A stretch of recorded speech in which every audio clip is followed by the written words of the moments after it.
Bom dia, boa tarde e boa noite, sejam bem-vindos a mais um vídeo aqui no canal. Eu me chamo Abner e no vídeo de hoje a gente vai continuar é, buscando melhores rendimentos de interpretação da história. E aí, esse volume de transformações que são é, derramados para nós a partir de resoluções fragmentadas, né, de forma preciosa, porém fragmentada, não adianta nada desse fragmento nos carregar dele sem tomar devidas proporções de de conexões entre a nossa base de possibilidade de pensar, né? Então, o que a gente faz? A gente pega, nos conecta a partir de um processo de concentração para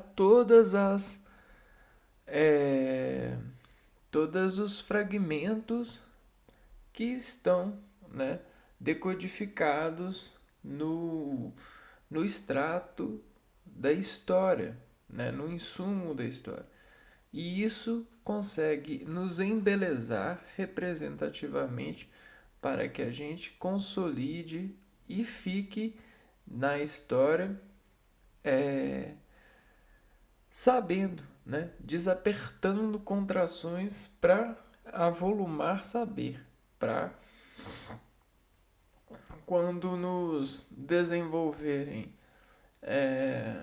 uma dúvida, a gente conseguir se descontrair e colocar um índice de acerto bem com uma resolução bem saudável para essas dúvidas que suspendem todos os seres pelos fatos de nascerem depois, né, serem descendência. O que isso nos diz e nos coloca em um comum é que nós, hoje em dia, somos todos dependentes. Somos descendência dessa dependência que foi, aos poucos, arranjada e vertida pelos administradores dessas lógicas em nossas vidas. Todos os nós que foram e disseram por coragem aquilo que foram, né? Então, nós somos e no futuro a gente vai nos encorajar para dizer o que fomos e por que fomos, e essa é a maior herança que a gente pode deixar para que a gente se preocupe, ou para que quem ficar se preocupe para desarranjar soluções e esticar ainda, melhorar a resolução de estar nessa conquista de histórias em imagens para a gente diz talvez revolver e evoluir, né, convertendo uma história nova, né, construindo uma história nova que é que é, é descendente da velha, e sendo descendente é bem semelhante, porém tem um toque de especiaria aplicada pela passagem do tempo e pelo amor do valor que a coragem desses seres na história marcaram para que a gente pudesse é, ler e prestar atenção. E no vídeo de hoje a gente vai prestar atenção em um conflito, né? Bom, o conflito ele está por toda parte, mas quando a gente para historicamente para revelar, né, para saudar e nos contrair no sentido da razão, do raciocínio sobre um conflito, é porque esse conflito, sobre todos os conflitos que estão acontecendo e já aconteceram e são encadeados, né? É porque esse conflito ele tem um papel relevante, né? Ele é um conflito que posteriormente mudou o arranjo daquilo que vinha sendo arranjado. A gente vai falar do conflito das duas rosas, que tem várias camadas de conformidades de interpretação, principalmente dentro desse eixo cognitivo que a história cientificamente narra durante o período que a gente chama período moderno. Moderno pelo sentido de algumas reformas na resolução dos cidadãos, da sociedade. Se hoje a gente tem essa herança de poder ter uma sociedade mais democrática, é porque foram ouvindo reformas, né? A gente tem essa herança graças a esse consumo e esses corajosos para poder consolidar as hierarquias, enfrentando as hierarquias para que elas pudessem hum, pudessem conseguir é, conseguir baixar, né? Deixar esse lado de hierarquia que muitas das vezes deixava as outras classes muito depreciadas, né? No lado social. Bom, então dentro dessa margem, dessas cores, desses traços, desses volumes de conhecimentos codificados, a gente vai aplicar o processo de contração para reunir eles imageticamente e para que eles renderizem, né, retroprojetem para nós imagens que vão nos saciar no sentido de arquivos, né? Porque falando em história, que é uma disciplina de humanas, a gente só aprende quando a gente desamassa dos dados uma imagem que se submete logicamente a uma versão de conhecimento. Ou seja, a luz cadencie força o bastante para queimar e desmarcar em nós o saber disso. Então é assim, ó, que vai formando imagem. A gente vai retroprojetando os dados em nossa mente a partir das contrações que desescalam para nós a possibilidade de ver diferente, né? Então o que a gente vai fazer? A gente vai fazer isso e vai passear nessas nuvens de dados, buscando fazer esse aproveitamento. Lógico, né? Então, que a gente pode já entrar na aba da navegação. E aí, tudo certinho. Okay. Então, olha só. Guerra das Duas Rosas. Então, guerra é um conflito, né? Que a própria palavra sufixa dizer. errar, né? Se a gente decair essa palavra, olha só, em sets, ou seja, sistemas, a gente vai ter que o R, o R e o A, né? E aí, isso aqui tudo para nós, ó, tudo isso vai decaindo na sociedade, porque o efeito da guerra, né, o efeito do erro, né, faz uma descontração é, objetiva ou subjetiva. Então, essa descontração desse erro subjetiva é um lado crítico, um lado de contrastes, né? Sempre quando a gente estava fazendo alguma coisa e parecia que era a coisa mais certa do mundo, quando alguém vem e colide com a gente, desafirmando essa certeza que a gente carregava, a gente entra em guerra. Como assim? Eu estava tratando meu filho, ensinando meu filho errado? Como assim? Eu estava fazendo da forma errada? Como assim? Como assim? Como assim? Como assim? Não é possível.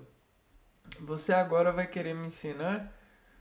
Você vai agora vai querer que você é mais certo que eu? Olha só, né?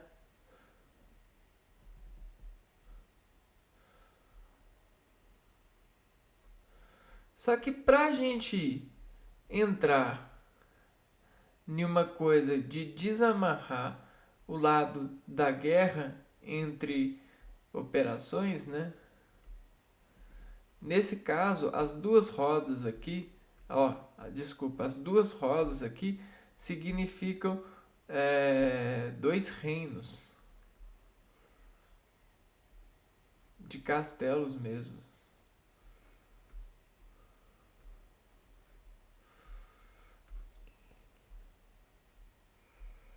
sabe? Castelo. Na verdade, é como se fosse dois castelos, dois reis, dois feudos. E aí o que que acontece? Era muito comum antigamente nós jogarmos na vida, né, na sociedade, o jogo dos versos. Sabe os versos que a gente tem hoje em dia muito nos jogos, né? Esse, né? Eu tenho um lado, um pouquinho direito versus o esquerdo. Qual que vence, né? Só que geralmente, anatomicamente, nós temos uma configuração do organismo que é uma organização que diz o feedback para a realização de movimentos. É uma razão simétrica. E a gente sempre desincorpora esportivamente essa simetria, né? A gente pega a simetria e a gente se importa com ela pelo lado ergonômico que ela realiza no organismo. A ergonomia das balanças, né? Então, quem opera essa ergonomia dentro de um regimento é o operário, né? Só que quando esse cara, ele é mandado a fazer, às vezes ele vira um arco de um mandato, né? Aí você tem um arco direito e um arco esquerdo, né? E aí a gente tem, veja só, a gente tem a ação e a reação, né? E aí dentro desse lado, né, dessa barrinha, a gente vai colecionando uma certa ação, a gente vai colecionando uma reação. E aí essa reação ela vai entrando no nosso organismo e vai eletronegativando o nosso ser, a fim de que a gente contenha controle por juntar carga eletronegativa.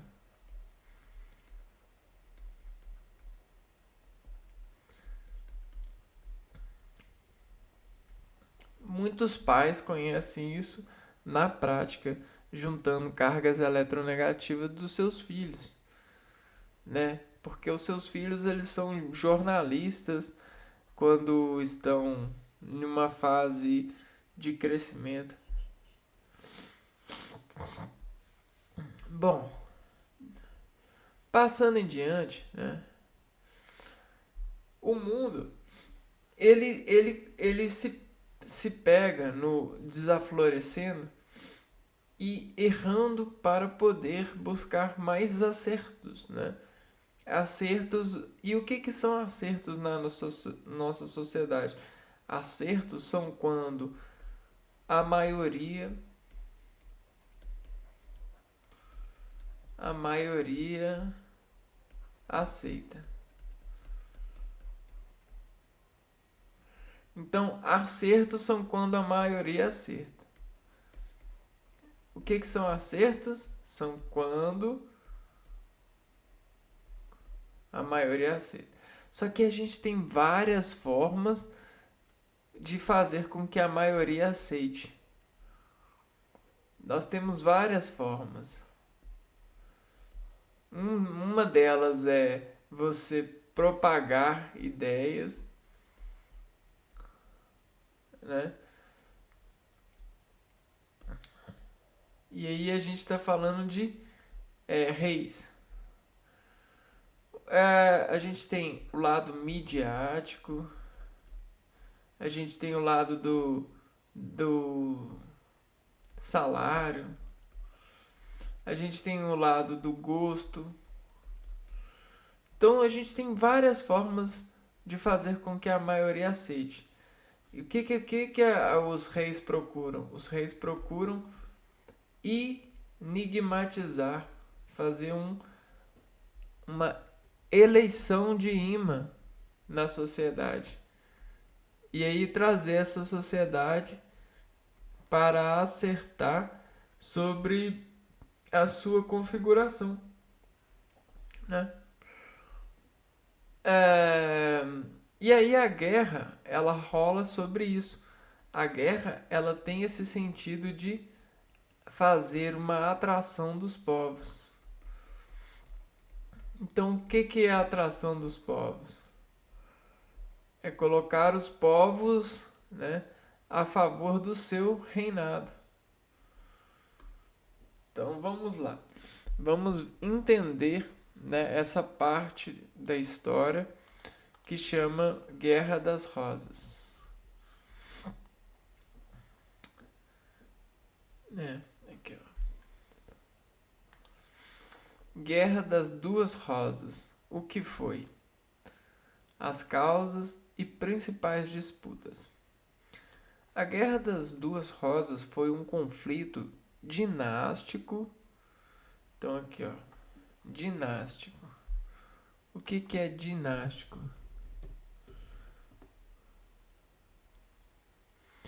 Relativo à dinastia, próprio de dinastia, relativo à monarquia, monárquico.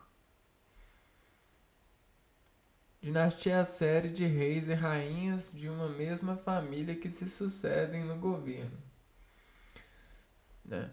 Então, vamos entender como que era na história, né? Aqui, ó. Dinastia.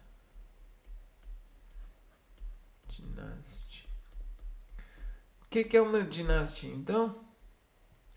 Ó, vamos pôr aqui, ó. Esse é o primeiro, esse é o segundo, esse é o terceiro, esse é o quarto, esse é o quinto e esse é o sexto rei. Então a gente está no sexto rei.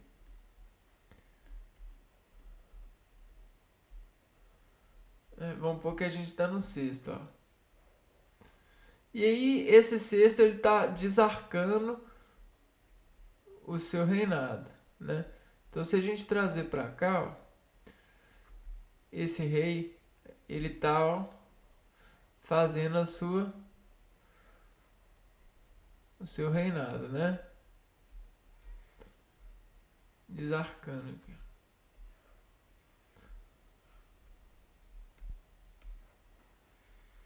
E o que é um rei? Um rei é como se fosse uma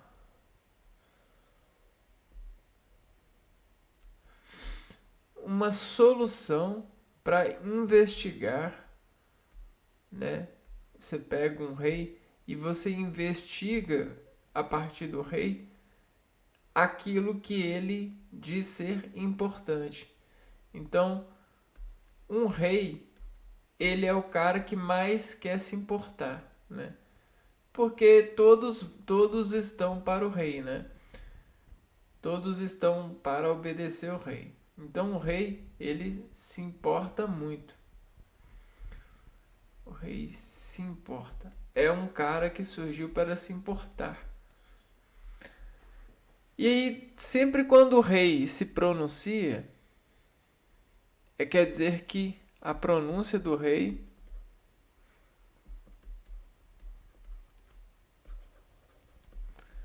é importante. Por quê? É como se tivesse passado do ponto.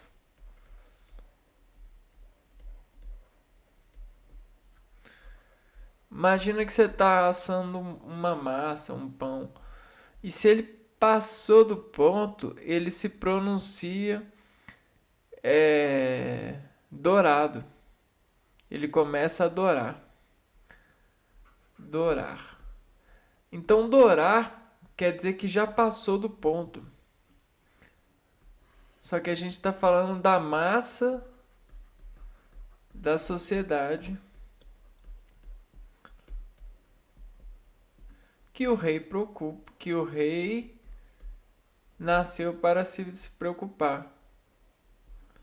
E a gente tem vários reis. Né? A gente tem vários reis. E o que seria uma dinastia? Seria como se fosse um,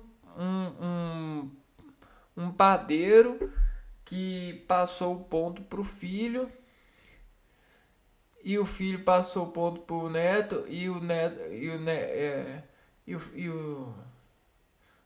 o filho passou para o filho, para o filho, para o filho. Então aqui, ó, um pai passou para o filho, e esse filho desse pai passou para o filho. Então isso é uma dinastia. Quando a gente vai num local e coloca assim, ó, desde 1800 1890. Quer dizer que desde 1890 eles estão firmes nessa, eles estão se esticando sua receita. Então isso é algo que é vitorioso, é vencer batalhas. Vitória no sentido de acertar. O que é acertar? É quando a maioria aceita. A maioria aceita no sentido territorial. Um pouquinho, ó. A maioria aceita no sentido territorial.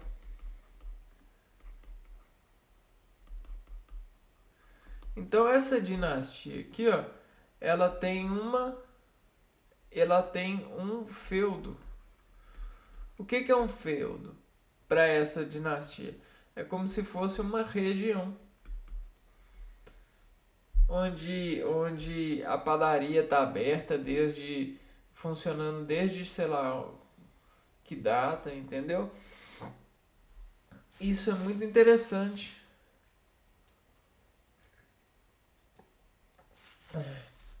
Porque nós temos receitas que já duram há séculos. Dinastias que já duram há séculos.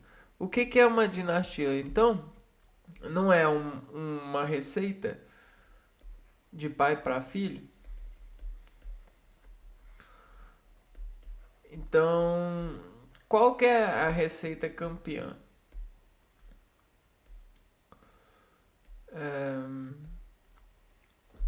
Vocês estão entendendo aonde que a gente está chegando? Porque a gente está voltando na história. Então a gente precisa de uma certa suscetibilidade para sustentar é, meio que subjetivamente que as coisas não são tão bem assim como nos contam, porque a gente está descontado, a gente é descontado por fragmentos. Se fossem contar para nós tudo, tintim por tintim, cara, nós teríamos, cada um saberia, nós não saberíamos nada e nada e nada. O que que a gente sabe? A gente sabe fragrâncias, fragmentos, porque são portais para que a gente se desconverta e saiba daquilo que aconteceu. É um processo demorado. E sabe por que é demorado? Porque quem gosta e quem quer praticar arte vai ter que perder o tempo para que a sabedoria nasça. Então você vai para a escola, depois vai para o ensino médio, depois vai para a faculdade, depois vai para as outras faculdades, depois vai fazer pesquisas em outros países. E aí nisso tudo você vai contando e vai despercebendo a realidade desses portais, né? É como jogar um jogo de RPG, né? Um jogo famoso que se parece ao famoso Diablo, né? O Diablo se parece com isso. Então, voltando aqui no conhecimento da história,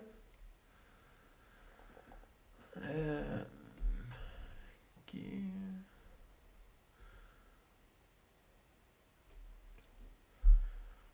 bom, então essa figura aqui, ó, a gente vai entrar agora na nenhum local onde percebe-se que é, foi de importância, né? A Guerra das Duas Rosas foi um conflito dinástico ocorrido na Inglaterra em 1455. Então nós estamos na Inglaterra.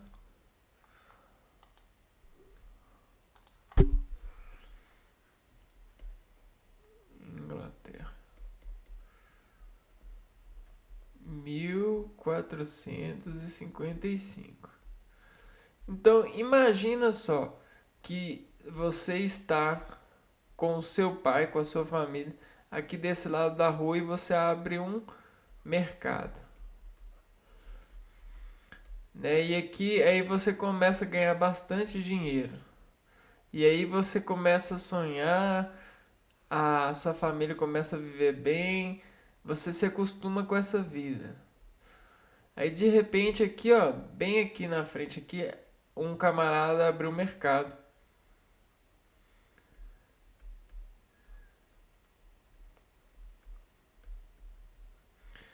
E aí o que que acontece? Você percebe que ao esse outro camarada abrir essa outra dinastia, essa outra família, você começa sua família começa a ganhar menos dinheiro. E aí esse camarada aqui, ó, fica com o dinheiro que você ia ganhar. Cara, você entra em conflito com ele. Só que às vezes o padrão da época em que você vive não permite que você haja batendo, né, com espadas, né? Né? Ya! E aí o que que acontece? Você vai dentro de você, você vai querer atacar ele. E aí você vai começar a pensar em formas de ataque. Então, a guerra não acabou, meus caros irmãos e irmãs. A menos que você se dê por vencido, ó, por vencido ou por derrotado. Por quê? Porque hoje em dia você tem a oportunidade, porque isso aqui, ó, é um rolo de história para contar, né? Então aqui, ó, a gente tem um rolo e a gente tem puxado essas histórias aqui. É, e aí, em 1455 não foi tão diferente do como seria hoje. Só que as resoluções da época permitiam que os reis, né, eles tramassem batalhas territoriais, né? Ou seja, para eliminar esse cara daqui e esse cara continuar, né, vitorioso. Então vamos lá. A Guerra das Duas Rosas foi um conflito dinástico ocorrido na Inglaterra entre 1455 e 1487. 1487. 55, 60, 70, 87. 32 anos.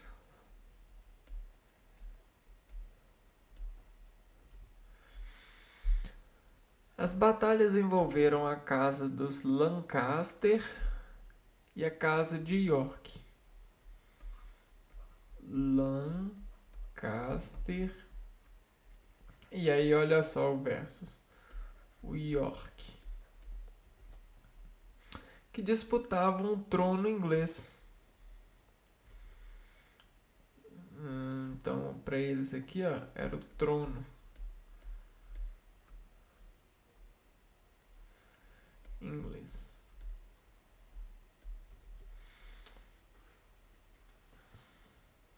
Ambas as casas eram descendentes do rei Eduardo III.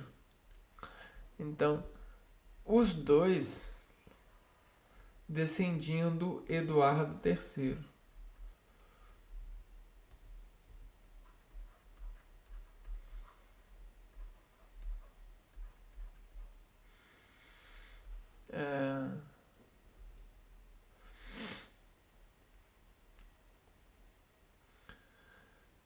A denominação Guerra das Duas Rosas ocorreu porque os dois lados da disputa usavam escudos com rosas em representação às suas dinastias.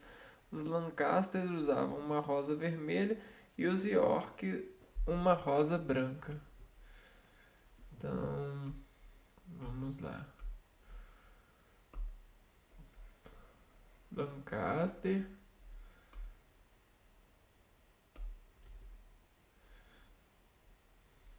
e os Yorks.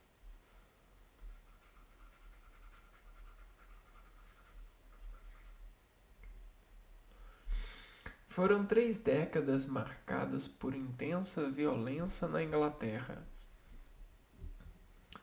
32 anos, em que a coroa alternou-se entre as duas casas e ocorreu o enfraquecimento da nobreza. Então, o que que aconteceu? Aconteceu isso daqui, ó. Né? Você tem os Yorks e os Lancasters. E aí, o que que acontece? Acontece um fenômeno que a gente chama assim, ó. A gente tem uma balança e aí acontece assim, ó.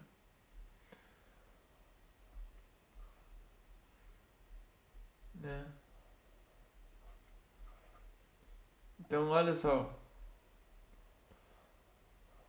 Foi acontecendo isso daqui.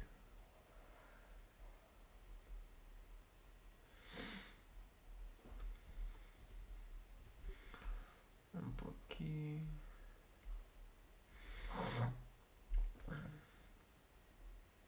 Durante 30 anos. Aproximadamente 3 séculos, né? As causas da Guerra das Duas Rosas. Então, o que que causou eles a fazer isso? Bom, principalmente deve ser fazer com que acertar, né? O acerto, né? Guerra é errar, né? O motivo é acertar, é acertar alguma coisa. Vamos ver aqui. Ah,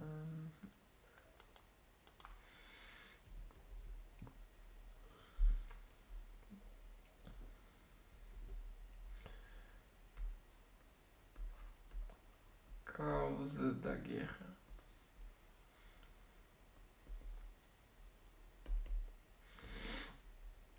As causas do conflito foram diversas, envolvendo tanto questões econômicas quanto disputas entre membros da nobreza pelo trono.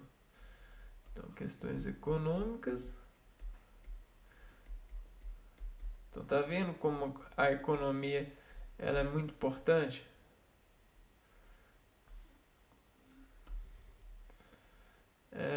Como disputas entre membros da nobreza pelo trono. E disputas entre membros da nobreza. Quando a gente tem uma nobreza, geralmente a nobreza dentro de um território, aqui ó, por exemplo, a gente tem a avenida. Vamos voltar no tempo. E aí a gente está aí construindo a avenida. E na avenida, né? Vamos supor que a avenida ela é construída pela nobreza. E aí o que que acontece? Esse cara quer esse ponto, o outro cara quer esse ponto, esse cara quer construir um pontão assim, esse quer construir uma coisa mais chamativa, esse quer construir isso aqui, esse quer construir alguma coisa assim, né? E aí o que que acontece? Lá é... acontece que alguns vão ser contra, outros vão ser a favor, né? Você vai ter uma disputa de contras e a favor. Por quê? Porque geralmente um tem medo do outro da inovação. A inovação. Sabe qual que é o maior motivo? É a família. Até por isso a gente tem a palavra fama. Então, se a família vai mal, a fama, a reputação da fama vai mal. Porque é essa questão que a gente está falando aqui, ó. A fidelidade da dinastia. É desde 1890, é a vitória sobre o tempo. Então, o que, que a gente tenta vencer na vida é o tempo. A gente está sempre tentando vencer o tempo. Entendeu? Então, quando a gente consegue entregar a coroa para algum familiar nosso, a gente sai vitorioso.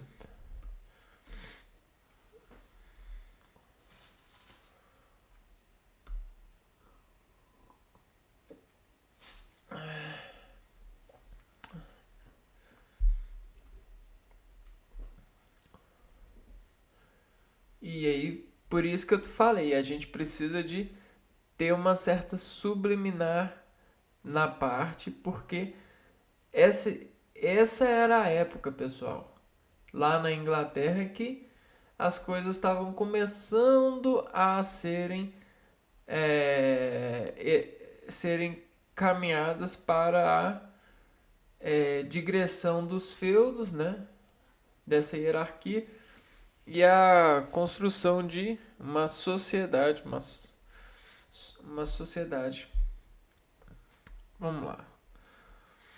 Além da descendência comum, o conflito foi justificado pelas privações econômicas vividas pela perda de território. Então, descendência comum. O que seria essa descendência comum? Vamos pôr que o seu pai, não, o seu avô, teve vários filhos, né? Seu pai e seus tios. E aí o seu pai, ele às vezes seu pai pegou várias mulheres e os seus tios também. E aí delas nasceram várias crianças, vários descendências. E aí dessas descendências em comum, os descendentes em comum nessa época, né? No caso eram dois, os Lancasters e os Yorks, né? Nesse sentido eram essas duas famílias aqui, ó, essas duas dinastias. É, eram levados a essa guerra, a esse conflito. E aqui também, ó, pelas privações econômicas vividas pela perda de território para a França. Privações econômicas.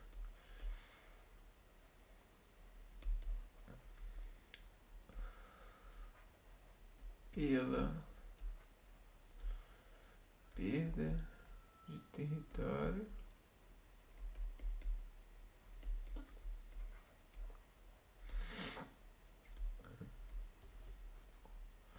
amargadas pela Inglaterra após a Guerra dos 100 Anos. Entre os antecedentes das disputas está o fato de o rei Ricardo II ter morrido sem deixar um herdeiro. Ele foi deposto e assassinado por Henrique Bolingbroke, Duque de Lancaster, que se tornou o rei Henrique IV, o primeiro rei da casa de Lancaster.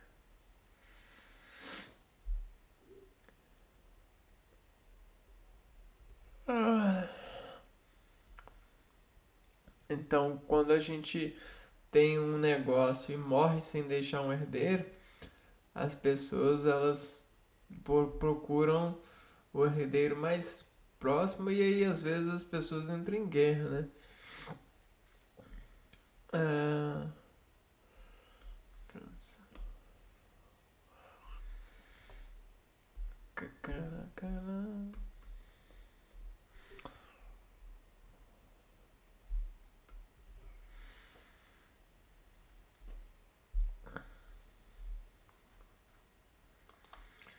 As disputas entre os Lancaster e os York. Por não ser o sucessor natural de Ricardo II, Henrique IV enfrentou diversos desafios no trono.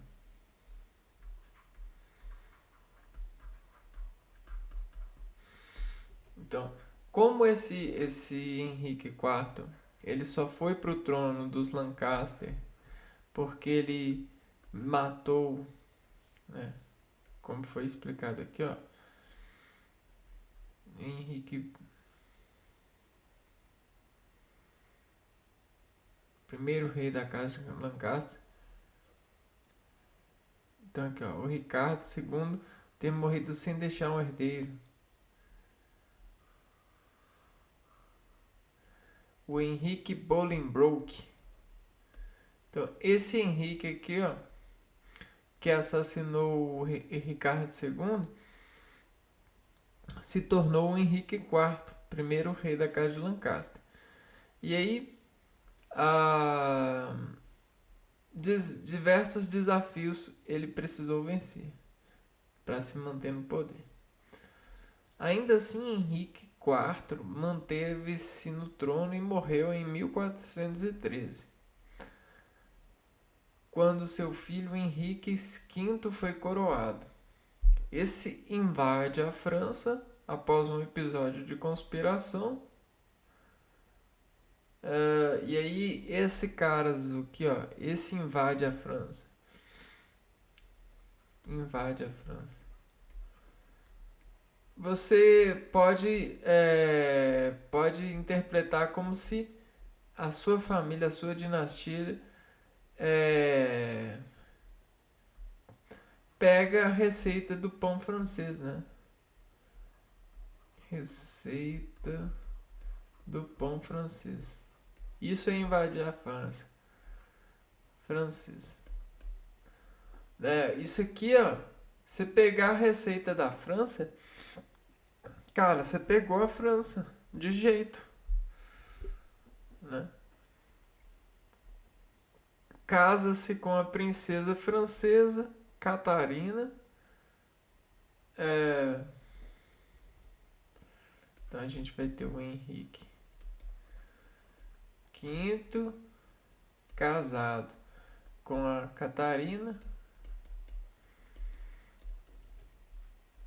de Valois sobre o acordo que os filhos seriam herdeiros dos dois reinos. Então aqui, ó. Filhos acordo herdam os dois reinos. Então, reinos aqui, ó, é como se fosse uma receita, uma rima de rima de, de burguês.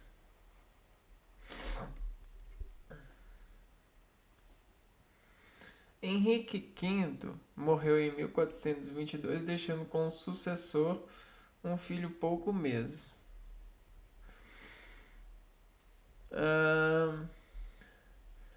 Sabe por que eu estou falando isso de receitas?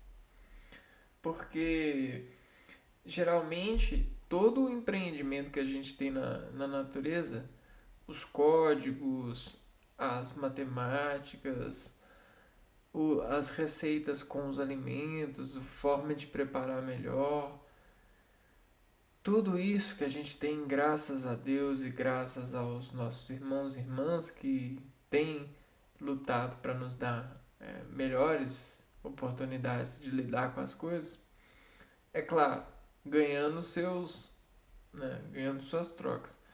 Mas tudo isso foi conquistado pelo olhar de empreendedores, de pessoas que cogitavam crescer e expor o crescimento de uma relação, né? Então a guerra, muito do que as pessoas pensam, não é somente territorial.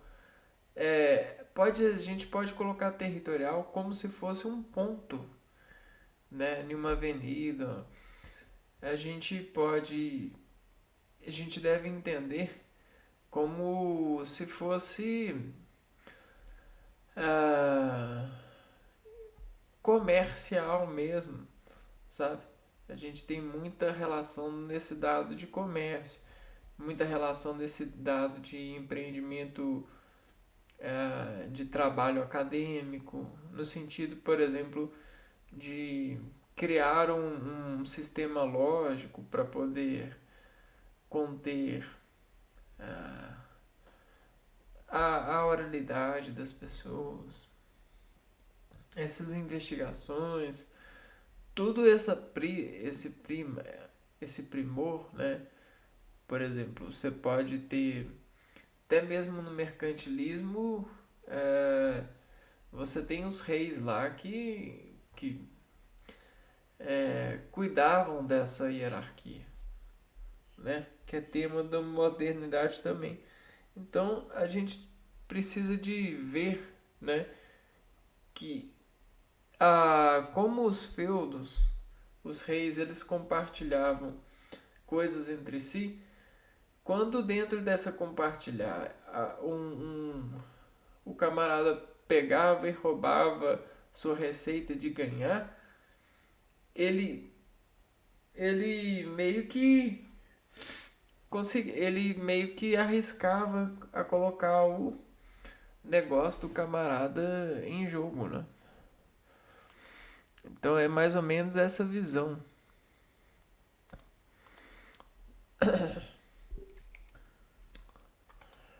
Essa é a visão.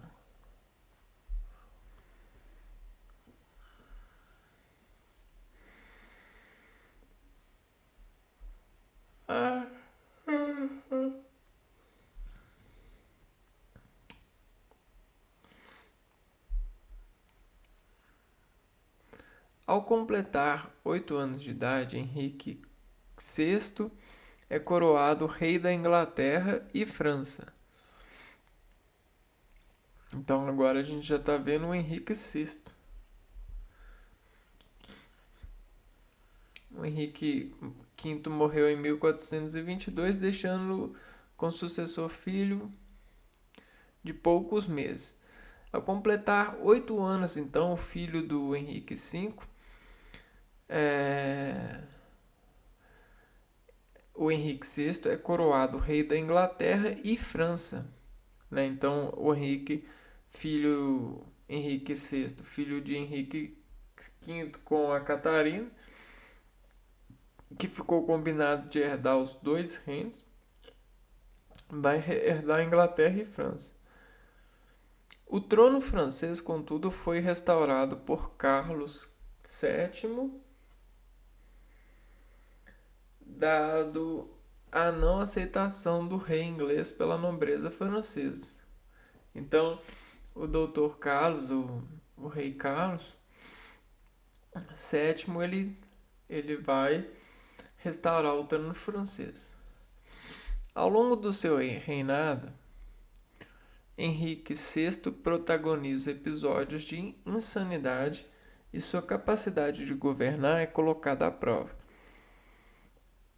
É considerado fraco e dominado pela esposa, a francesa Margarida de Anjou. Não é fácil ser, numa época dessa, ser governado, né, deixar a mulher tomar conta dos negócios, né? Vamos lá, Henrique VI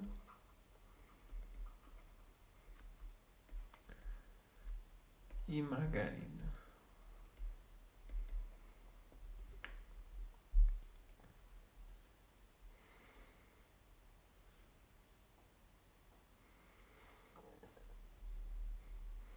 É considerado fraco e dominado pela esposa, a francesa Margarida de Anjou.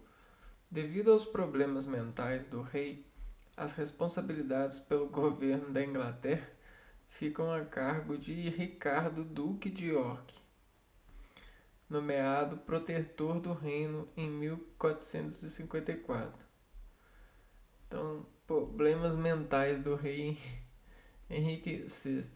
Problemas mentais.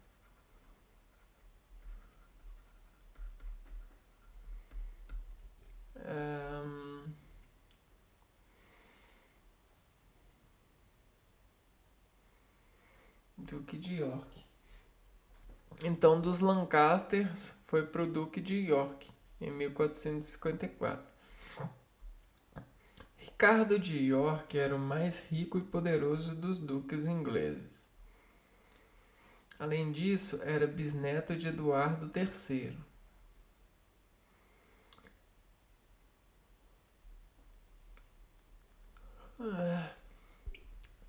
Que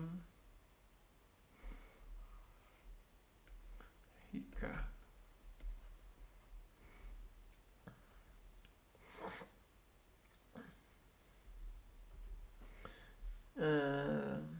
Além disso, era bisneto de Eduardo III, julgando-se assim ser o legítimo herdeiro de Ricardo II. Ricardo III.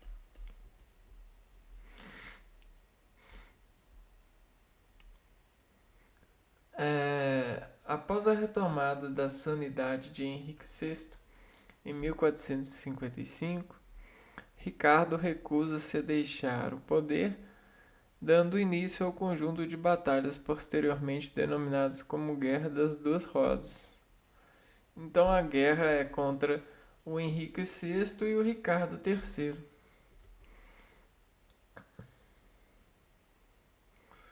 Duas Rosas. Em 1455, Ricardo de York lidera cerca de 3.000 homens em uma marcha em direção a Londres. Primeira Batalha de St. Albans. O duque sagra-se vencedor. A rainha foge para o exílio com o seu filho, o rei Henrique VI. É preso. A partir de então, Ricardo de York passa a ter como principal adversário a rainha Margarida de Anjou, que reúne exércitos e luta para restaurar o trono de seu esposo e pela garantia de seu filho como sucessor. Então, olha que louco.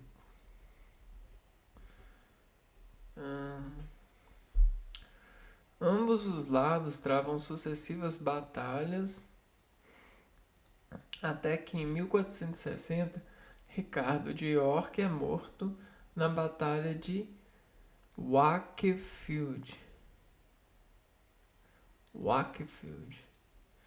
1460, por tropas que apoiavam a rainha.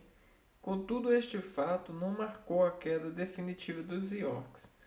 Eduardo, filho de Ricardo de York, une-se ao poderoso Ricardo Neville, conde de Warwick. Após vencer a Batalha de Taunton, Eduardo é coroado rei Eduardo IV, destronando Henrique VI. Porém, poucos anos depois, Eduardo IV perde o apoio do conde de Warwick, que age para restaurar o trono do Lancaster, Henrique VI.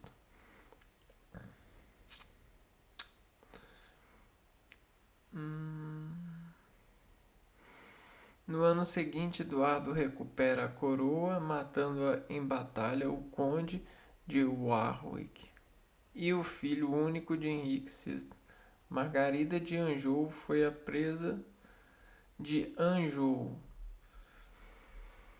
Foi presa e Henrique VI assassinado na Torre de Londres em 1471.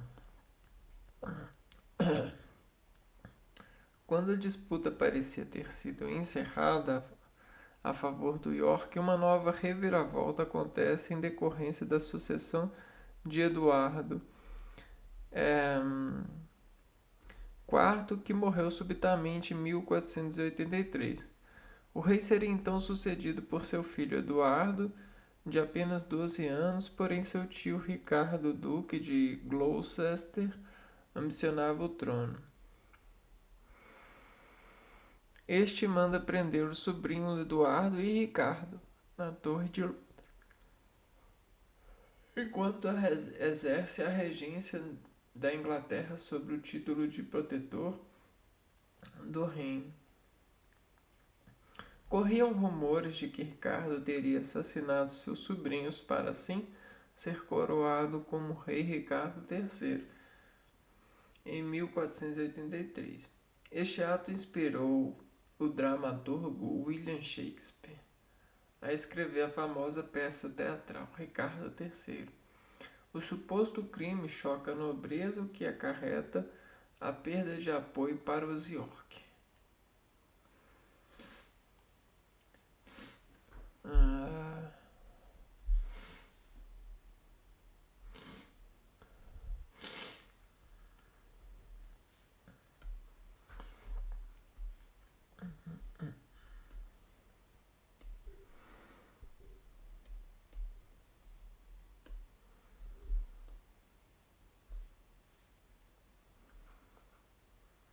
Fim da guerra e ascensão da dinastia Tudor. Fim, ascensão dos Tudor.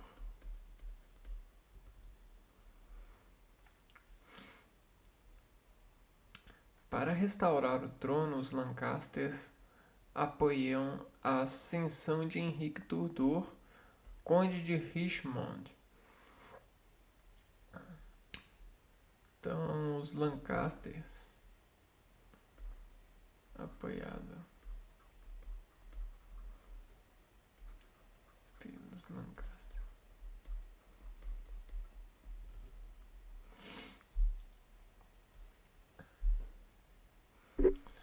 Liderando o exército da casa Lancaster, Henrique Tudor marcha em direção a Londres, naquela que é tida como a decisiva Batalha da Guerra das Duas Rosas, a Batalha de Bosworth Field. 1485, Ricardo III é morto e Henrique Tudor é coroado como rei Henrique VII. Nós temos o Henrique VII.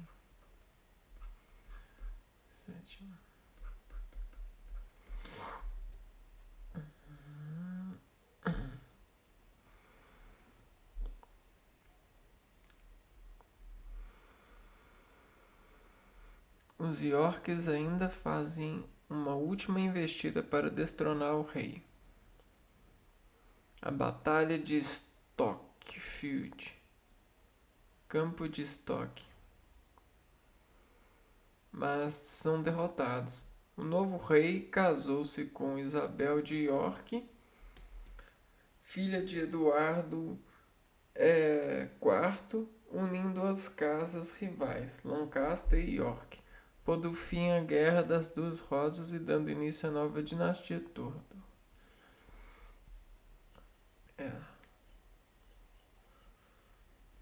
O novo rei, o rei Henrique Tudor, casa com Isabel. Henrique Tudor e Isabel.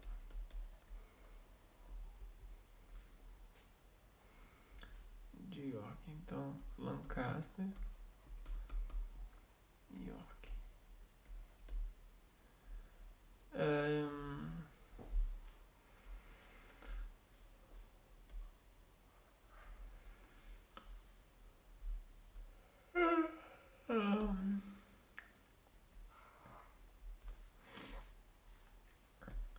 Agora a gente tem que pensar, por que um conflito como esse é importante para a história moderna, né?